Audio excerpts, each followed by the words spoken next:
आदाब। और मैं शुक्रगुजार हूँ आप सब मीडिया भाई बंधुओं का जो आप शॉर्ट टर्म पे यहाँ पे आए हैं। आज की जो प्रेस वार्ता है आपने देखा होगा 2 से 3 दिन पहले हमने पहले भी एक प्रेस वार्ता की थी कि एक पॉलिटिकल पार्टी लॉन्च हुई थी। आज सर, से अपना नाम लेके पहले बताइए, इंट्रोडक्शन देके बताइए। इंट्रोडक्शन आप लोगों को सबको पता ही है तो इसीलिए मैंने बोला नहीं। मैं नवनीत मिश्रा हूँ। मैं जेके एडीपी एक पार्टी स्टार्ट की थी आज से लगभग 1 साल पहले। उसका मैं चीफ पैटर्न था और उसमें क्या हुआ कि जो वहाँ के प्रेसिडेंट थे उन्होंने एक एंटी नेशनल स्टेटमेंट दी। उस वजह से उस पार्टी को हमने डिमोलिश कर दिया, वैनिश कर दिया। और उसके बाद पिछली प्रेस कॉन्फ्रेंस में मैंने बताया कि जितने भी लाइक माइंडेड और नेशनलिस्ट लोग थे वो आज हमारे साथ जहाँ बैठे हैं और हमने नए तरीके से, नए झंडे के साथ, नए नाम के साथ पार्टी को स्टार्ट करना चाहा। पिछली प्रेस कॉन्फ्रेंस में परे साहब थे, हमारे बाकी साथी जितने हमारे साथ इस समय हैं वो हैं। आज की जो प्रेस वार्ता है वो इसलिए है, हनीफा खान जी हैं जो मुस्लिम राष्ट्रीय मंच है, बीजेपी का एक विंग है, उसकी डिस्ट्रिक्ट प्रेसिडेंट है, ये भी आज हमारे साथ ज्वाइन कर रही हैं। उसके बाद गुलाम मोहम्मद मल्ला जी जो जेके एडीपी के तहसील सोपुर के प्रेसिडेंट थे वो भी हमारे साथ हैं।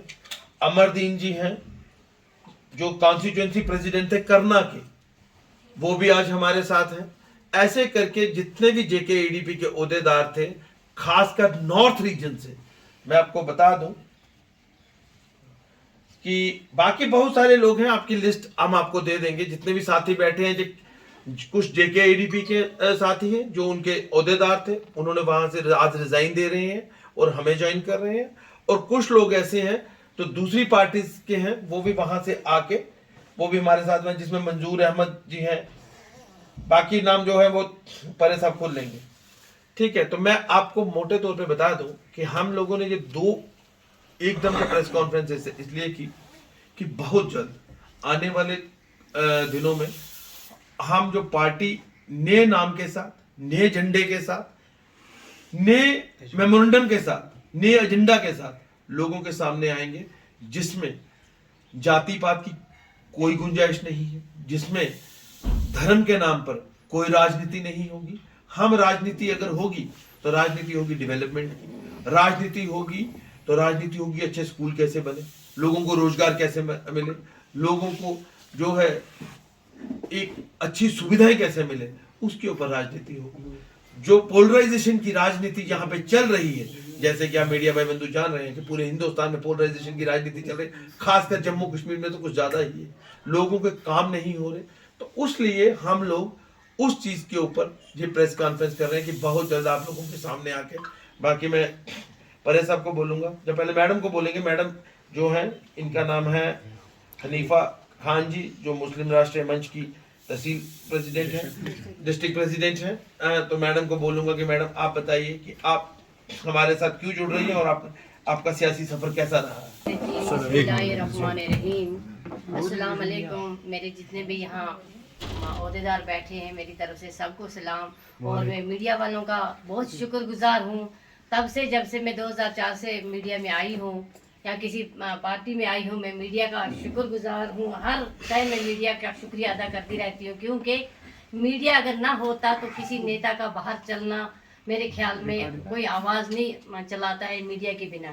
तो मैं कोई भी पार्टी हो, मैं किसी पार्टी की दुश्मन नहीं हूँ, मैं किसी पार्टी की मतलब कोई नाराज़गी नहीं है। मुझे नाराज़गी एक चीज़ से है, जैसे आज हमारे कश्मीर के हालात चल रहे हैं, हमारे कश्मीर में चावलों की कमी होगी, हमारे कश्मीर में टेलीविजन मतलब रो रहे हैं, हमारे कश्मीर में विडोज़ रो रही हैं, सोशल वेलफेयर आज 5, 6, 8 महीने से आमा लोग हैं, हैंडीकैप्ड हैं, विडोज़ हैं, सब रो रही हैं। उनको अगर गवर्नमेंट ने दिया है तो गवर्नमेंट रुलाते क्यों है गवर्नमेंट इन लोगों को, गरीब लोगों को। अगर गवर्नमेंट चाहती है कि हर जगह रोड है, ये किया हमने, वो किया है, तो ग्राउंड सतह पे आके देखें कि गवर्नमेंट ने क्या किया है। हम नहीं चाहते कि बाजार में गवर्नमेंट, यहाँ कोई भी नेता आता है तो श्रीनगर में आता है, सोपुर में आता है तो रोड देखता है, टाउन देखता है, हाँ बिल्कुल ठीक है। मैं चाहती हूँ, गवर्नर साहब को गुजारिश करती हूँ कि त्रहगाम कॉन्स्टिट्यूंसी हमारी है, कुपवाड़ा है, हायहामा है, कलारूस है, टंगडा, कोई भी कॉन्स्टिट्यूंसी में आके खुद दौरा करे, लिंक रोड, मेन रोड देखे कि कैसे बनाए हैं आपकी गवर्नमेंट ने। और मैं दूसरी गुजारिश करना चाहती हूँ, आज बीजेपी की गवर्नमेंट है, आप देखिए लोग मतलब अगर घर में 10 लोग हैं तो 10 किलो चावल है एक बंदे को, वो कितना खाएगा, वो चावल के बिना में रो रहे हैं। सोशल वेलफेयर में देखिए वो सोशल वेलफेयर के लोग भी रो रहे हैं, जितने भी हैं। जी मैडम, आप मुझे बताइए आपने रिजाइन क्यों दिया? रिजाइन में इन्हीं बातों से दिया है, क्योंकि मुझे वही पार्टी चाहिए जो पार्टी आवाम का काम करे। मैं आवाम की नौकर हूँ, हर जगह में आवाम की, मैं खुद एक विडोज हूँ, 26 साल मुझे हो गए विडोज, और मैं अपने बच्चे बड़ी मुश्किल से पालती हूँ, लेकिन मैं आवाम की मतलब आवाम के लिए जीती हूँ। मुझे अपने मेरा ना मकान है, ना मेरे को ज़मीन है, ना मेरे को कोई गाड़ी है, मैं कुछ नहीं है, लेकिन मैं लोगों के लिए काम करती हूँ।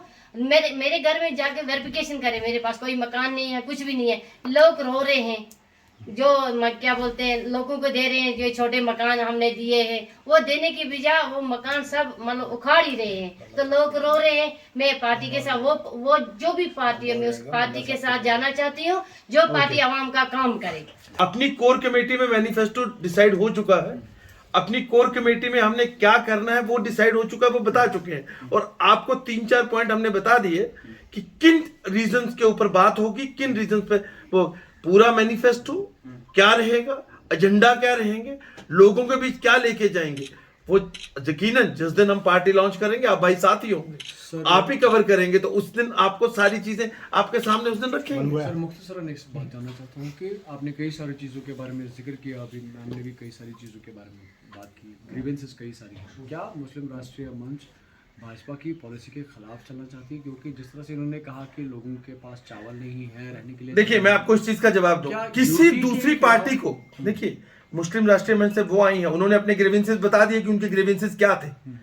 मैं उस पार्टी को डिस्कस नहीं कर सकता ना, मैं उस पार्टी को सही गलत नहीं कह सकता, मैं उसमें रहा ही नहीं, तो मैं उनके ग्रीवेंसेस क्या थे वो आपने सुन लिए। बाकी मैं आपको एक चीज बता दूं साफ तौर पे और सच्चे मन से कि आप किसी पार्टी को गलत सही किन मुद्दों पर रखते हैं वो एक अलग सिनेरियो है। 70 साल अगर कहते हैं कांग्रेस ने काम किया तो ये नहीं है कि कांग्रेस ने कुछ नहीं किया, नेशनल कॉन्फ्रेंस ने अगर जहां काम किया तो ये नहीं कुछ नहीं किया, पर अगर किया तो उसके साथ अगर एक पेड़ लगाया तो उसके साथ कितने कांटे बोए वो गलत है। आज अगर ये प्रेस कॉन्फ्रेंस उस बारे में नहीं थी, अब आपने सवाल छेड़ ही दिया तो अब कहते हैं बात जाएगी तो दूर तक जाएगी, तो आज दूर तक ले ही जाते हैं। मुझे बताइए, आप लोग मीडिया से जुड़े हुए हैं, कश्मीर की ये जो आज हालत है आप उसका जिम्मेदार किसको मानते हैं? क्या उसका जिम्मेदार आप नेशनल कॉन्फ्रेंस को नहीं मानते? क्या आप पीडीपी को उसका जिम्मेदार नहीं मानते? जहां के नौजवान के हाथ में बंदूक दी गई, क्या उसका जिम्मेदार नेशनल कॉन्फ्रेंस नहीं है? तो यही मुद्दे रहे हैं, यही लोग हैं।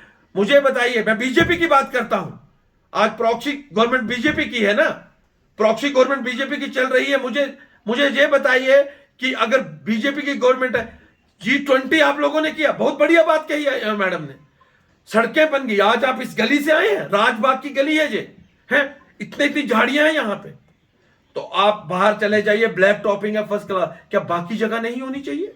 आप डाउनटाउन चले जाइए, डाउनटाउन से हमारे एक दोस्त हैं, उनका मीडिया के सामने नाम नहीं लेना चाहूंगा, मेरे दोस्त हैं, उन्होंने बहुत बड़ा किया, उन्होंने एक खड्डा दिखाया और उन्होंने बोला ये चांद नहीं है, धीरे धीरे उसको जूम करके बताया, उन्होंने बोला ये डाउनटाउन की सड़क है जहां पे आज 2 दिन पहले G20 हुआ। तो वहां पे सड़क क्यों नहीं बनी? सोपुर में क्यों नहीं बनी? पहलगाम का पूरा रोड जो है वो ब्लैक टॉपिंग कर दिया गया, पर वो दिल्ली से आए हुए मेहमानों ने मना कर दिया, वहां नहीं जाएंगे। गुलमर्ग का पूरा रोड ब्लैक टॉपिंग कर दिया गया, करोड़ों रुपए खर्च करके। नो डाउट खुशी है इस बात की, हमने उसकी मेजबानी की, खुशी है इस बात की, बहुत बड़ी बात है, कोई छोटी बात नहीं है G20 की मेजबानी करना, बहुत बड़ी बात है। एक प्रोग्राम जम्मू में भी रख देते, ठीक है। सिर्फ इंटरनेशनल पॉलिटिक्स में आप लोगों ने ये दिखाना था कि कश्मीर सुधर गया, कहां से सुधरा है भाई? कुपवाड़ा भी रखना था एक प्रोग्राम। आप ये बताइए कहां से सुधरा कश्मीर? अगर कश्मीर सुधरा है, कश्मीर में हालात ठीक है, तो मुझे बताइए ये जो 2 दिन पहले जो किलिंग हुई उसको क्या बोलेंगे आप? सर मैं आखिरी सवाल है आपसे, क्योंकि जो इम्पोर्टेंट मुद्दा है, आप भी जानते हैं कि 2019 के बाद एक बड़ा मुद्दा जो कि नेशनल मुद्दा भी बन चुका है और यूएन के अंदर भी आर्टिकल 370 पे या 35A पे, चूंकि अभी हाल ही में 2 अगस्त से हियरिंग होगी, तो क्या आपका उस पे क्या कुछ कहना है कि क्या आर्टिकल 370 जो है आपकी पार्टी, सवाल मेरा पूरा सुन लीजिए सर, पूरा सवाल सुन लीजिए। मैं भाई का सवाल जानता हूं ना, इसलिए पूरा सवाल इंपॉर्टेंट है, क्योंकि अभी जो जम्मू कश्मीर के अंदर खुसूसी तौर पर अब फिर से पॉलिटिक्स इसी 370 पे हो रही है, तो क्या आपका इस पे क्या कुछ कहना है कि was that a right decision of BJP to abrogate article 370 from Jammu and Kashmir, और you are with that those people who are fighting in the Supreme Court in favour of article 370? मैं आपको सीधा बताऊं कि 370 पहले ही खोखला कर दिया गया था। नो डाउट हमारे पास उसमें 2 राइट थे, हमारी लैंड और हमारी नौकरी। आप मेरे पुराने इंटरव्यू सुनिए, पुराने से पुराने भाषण सुनिए। मैं कहता हूं हमें अपनी नौकरियां चाहिए कि हमारे ही जम्मू कश्मीर के नौजवान जहां पे जॉब कर सके, जैसा 371 बाहर है, ठीक है, वो चीज चाहिए। उसका नाम 370 दो, दीनदयाल उपाध्याय योजना दे दो, मोदी योजना दे दो, अमित शाह योजना दे दो। मैं कह रहा हूं मेरे भाई रविंदर है ना, उसके नाम पे बना दो, मंजूर है। पर ये 2 राइट चाहिए, उसके लिए फाइट जारी रहेगी, उसके लिए लड़ाई जारी रहेगी। उसका नाम 370 की बजाय कुछ कर दो, हमें कोई इतराज नहीं। पर आप बोलोगे कि बाहर के लोग आके जहां पे नौकरियां करें, यहां पे जमीनें खरीदें, और मैं जम्मू से हूं और साफ तौर पे बोलता हूं, कश्मीर में आके कोई जमीन नहीं लेगा। सबसे ज्यादा अगर नुकसान होने वाला है तो मेरे जम्मू में बैठे भाई सुन लें, सबसे ज्यादा नुकसान Kathua district, Samba district, Jammu district और उधमपुर डिस्ट्रिक्ट को। ये 4 डिस्ट्रिक्ट ऐसे हैं जो सबसे ज्यादा नुकसान में रहेंगे। जो जम्मू वालों को समझ नहीं आ रही अभी, सबसे ज्यादा नुकसान। मुझे बताइए कश्मीर में आज तक कौन आया जगह लेने? एक शायर हैं वो शंभू लंबे से, उन्होंने बोला था अपने में, मेरे पास रिकॉर्ड भी होगा, कि 370 टूटा तो आप लोगों ने सोचा कि हम वहां पे जाके कश्मीरी लड़की से शादी करेंगे, वो करेंगे। जिनके पास घर का किराया देने को पैसा नहीं है वो भी प्लॉट लेने की सोचता है। ले लो भाई आके, किसने मना किया है? ठीक है, तो जब आप लोगों ने पहले नहीं ले, जम्मू वालों के प्लॉट नहीं है यहाँ पे, जम्मू वालों ने जमीन ना खरीदी कश्मीर में, ठीक है, हालात ऐसे बना दिए गए थे। तो मुझे बताओ अब बाहर से दिल्ली से आएगा कोई? तो हालात तो सुधारो पहले। और रही बात आपकी कि आपने 370 का सवाल पूछा, उसके लिए मैं अड़ियल हूं।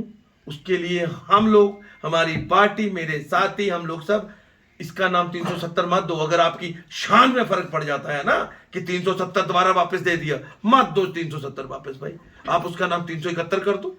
मैं कह रहा हूं किसी अपने नेता, जो पुराने आपके सो कॉल्ड नेता हैं जिन्होंने अंग्रेजों की गुलामियां की हैं, आप उनके नाम पर रख दो, हमें वो भी मंजूर। और थैंक यू। जो